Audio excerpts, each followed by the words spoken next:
Mais moi, je voudrais rebondir en fait à la fois à l'intervention d'Éric et à celle de Nathalie, parce que je trouve en fait qu'on rentre un peu dans le vif du sujet. Moi, j'ai énormément de respect en fait pour Éric et pour le travail qu'il mène, y compris on se retrouve très souvent sur des piquets de grève et sur plein de choses, mais je pense qu'il y a un débat qui est un débat réel. Et moi, je crois en fait beaucoup à ton honnêteté et au fait que tu vois qu'il pourrait y avoir en fait une forme de transcroissance entre en fait la République actuelle et la République sociale, et qui d'une certaine façon, tu écris quelque chose qui va un peu dans ce sens-là, une sorte en fait de République jusqu'au bout, et que la République jusqu'au bout, c'est la sociale, et donc c'est le monde débarrassé en fait de l'exploitation. Je pense que c'est en fait un raisonnement qui tient en fait une certaine logique, mais qui a en fait le défaut, non pas, à mon avis, en fait, de négliger totalement en fait la sphère extra-parlementaire, mais de mettre quand même le centre de gravité de votre politique en fait sur le terrain électoral et institutionnel. Et je pense en fait que la principale critique que je fais, elle porte plutôt en fait sur ça. Et de ce point de vue, je pense que c'était aussi le problème de Syriza, que le problème de Syriza n'a pas commencé au moment en fait où Tsipras il a capitulé. C'était en fait une stratégie avec peu d'assises sur en fait les secteurs fondamentaux de la société, le mouvement ouvrier, les travailleurs, etc. Et donc peu, y compris de mécanismes de contrôle.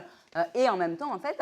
la victoire de Tsipras, contradictoirement, a été une forme en fait de canalisation institutionnelle de la colère qui s'était exprimée dans les rues. C'est-à-dire, en fait, les travailleurs, ils avaient l'espoir d'avoir, en fait, par les urnes, ce qu'ils n'avaient pas réussi à obtenir, en fait, dans la rue. Et ça, c'est un risque qu'il puisse y avoir, en fait, une forme de passivisation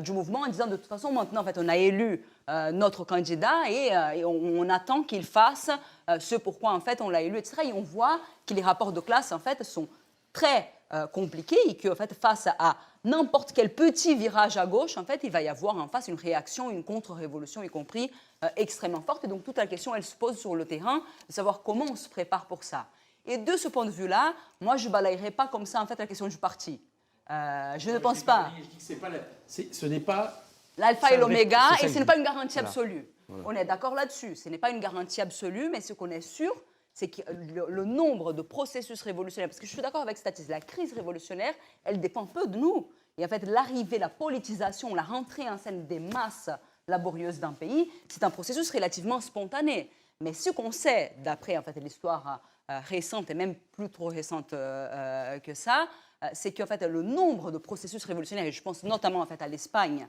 des années 30, le nombre de processus révolutionnaires qui ont été perdus parce qu'il a manqué à un moment donné en fait, une direction suffisamment intransigeante, trempée, préparée, claire de ses objectifs et avec une assise sociale dans les secteurs fondamentaux de la société,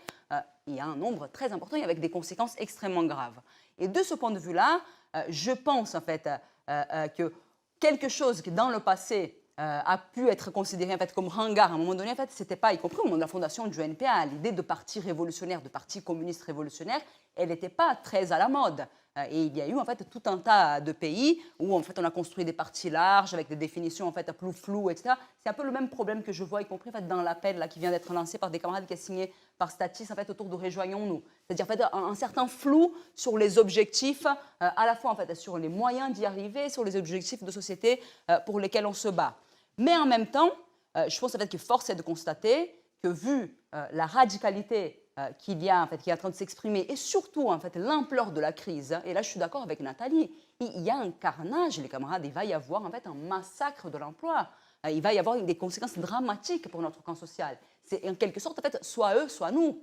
C'est un combat en fait, pour lequel vont se jouer en fait, des vies de familles ouvrières, etc., tout au long en fait, d'une série d'années. Donc la gravité de la situation, elle impose d'une certaine façon une radicalité de projet. Et cette radicalité, elle est en train d'émerger dans les différents mouvements dont on est en train de parler. Mais je suis d'accord avec la préoccupation de Badiou quand il dit si ce truc-là reste dans le mouvementisme, il ne s'incarne pas dans un projet de transformation sociale, il y a une limite. Et le problème, c'est que si on considère que le parti est malgré tout un outil en fait, fondamental et un outil quand même en fait, très important quand il s'agit en fait, de convertir une crise révolutionnaire en révolution victorieuse, force est de constater qu'en fait, aujourd'hui, l'extrême gauche est en deçà,